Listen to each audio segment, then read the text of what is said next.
Hello students, again lecture. Hope you are all well. तो जो मैंने कल लेक्चर डाला, बच्चों ने कुछ क्वेरीज पूछी। उसमें एक क्वेरीज थी कि सर एक जुवलाइन फेज़ है और एक मेच्योरिटी फेज़ है। तो बेटा जुवलाइन फेज़ वो है कि जब तक अभी उसकी कैपेसिटी डेवलप नहीं हुई है फॉर प्रोड्यूसिंग द गैमेट्स, वो जुवलाइन फेज़ आ जाता है। जैसे मैंने कहा भी था कि आप मेरे वीडियो लेक्चर को ज़रूर देखो। उसमें जैसे अगर ह्यूमन बींग्स की हम बात लेते हैं तो जब बेबी बॉर्न होता है और उसके बाद मेल के अंदर 14 ईयर या 13 ईयर, फीमेल के अंदर 12-13 ईयर तक पहले कोई there is no production of gametes, no production of sexual hormone, तो that is consider as an जुवलाइन फेज कहा जाता है उसको।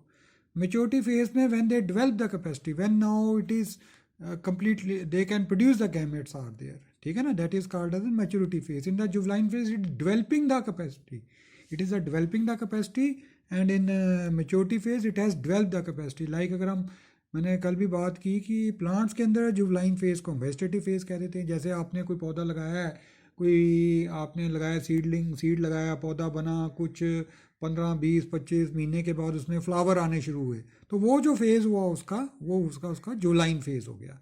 और जब उसमें फ्लावरिंग शुरू होगी तब उसका मेच्योरिटी फेज़ आ गया। फिर एक क्वेश्चन आया कि सर ये जो जो है क्या कहते हैं, जो डेथ हो जाती है मतलब कैंसर से या हार्ट अटैक से, तो वो क्या साइनिसेंस में लेंगे या क्या लेंगे, वो मेच्योरिटी फेज़ में किसी की अर्ली डेथ हो जाती है। देखो किसी की जो अर्ली डेथ हुई है, like in the before the age of 35-40, कोई कैंसर हो गया या हार्ट अटैक हो गया, तो that is not consider as an natural death is there. Natural death वो डेथ होती है कि जो कि साइनिसेंस एज में आती है।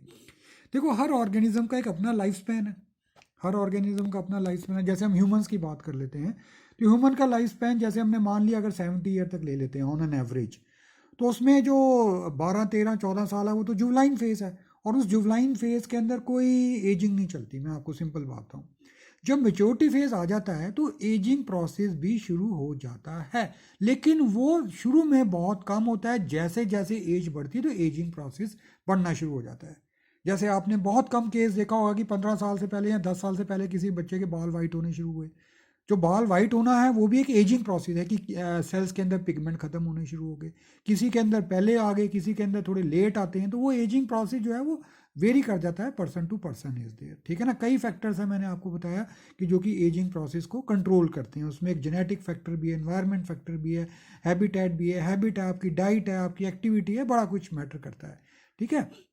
तो जैसे जैसे एज बढ़ेगी, ऑब्वियसली कि जो सेल्स की कैपेसिटी है, सेल की capacity for metabolism, for producing the proteins, for transcription, for replication, वो धीरे धीरे ऑटोमेटिकली कम होनी है।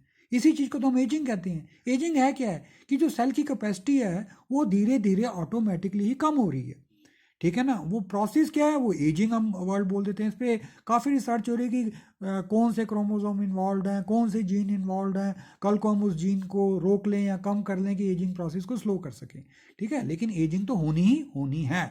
जो एक दुनिया में आया उसका एक लाइफ स्पैन है और हर एक का एक अपना लाइफ स्पैन है, ठीक है। उस लाइफ स्पैन को हमने 3 फेज में डिवाइड किया गया, जुवलाइन फेज, ठीक है ना, then maturity phase, aging phase, and terminal irreversible stage of aging is called as an senescence। मतलब जब वो एक इंसान काफ़ी एजेड हो चुका है, 70s 80s की एज में, अब उसके ऑब्वियसली धीरे धीरे उसके ऑर्गन में कमी आनी शुरू होगी, उसकी फंक्शनल एक्टिविटी में कमी आनी शुरू होगी, तो डेथ का कोई रीज़न तो बनेगा कि अभी उसको 80s में हार्ट अटैक हो गया कि क्यों जी हार्ट के मसल्स काम नहीं कर रहे थे या ब्लड वेसल्स वीक पड़ गई थी, तो हम कहेंगे ये हार्ट अटैक हो गया उसको। पर वो एक सेनिसेंस एज में हुआ है, वो उस एज में उसके चांसेस ज़्यादा हैं, ठीक है ना, चांसेस ज़्यादा हैं। जैसे कोई 70s या 80s की एज में जो है उसको निमोनिया होने के चांसेस ज़्यादा हैं। तो डेथ का रीज़न तो कोई बनेगा, बनेगा वो रीज़न, लेकिन वो अगर वो सेनिसेंस एज में आ रहा है तो वो that is consider as a natural death, ठीक है ना। वो उसको हम एक डेथ में लेंगे क्योंकि सेनिसेंस एज में उसकी डेथ हुई है,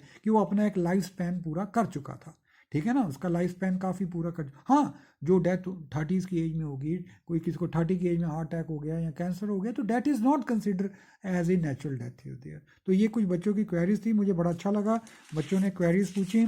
ऐसे क्वेरीज आप पूछते जाइए, ठीक है ना। तो वो एक मेरे से पता नहीं प्रिंट गलत हो गया, वो उसमें क्या कि lecture.in, कोई lecture.in ऐसा कुछ नहीं है। मैंने ये कहा था कि आप मेरे वीडियो लेक्चर्स में सुनिए। अगर आप भी कोई भी डाउट है तो आप you can give me A call, आप फ़ोन कर सकते हो, मुझे मैसेज कर सकते हो, ठीक है।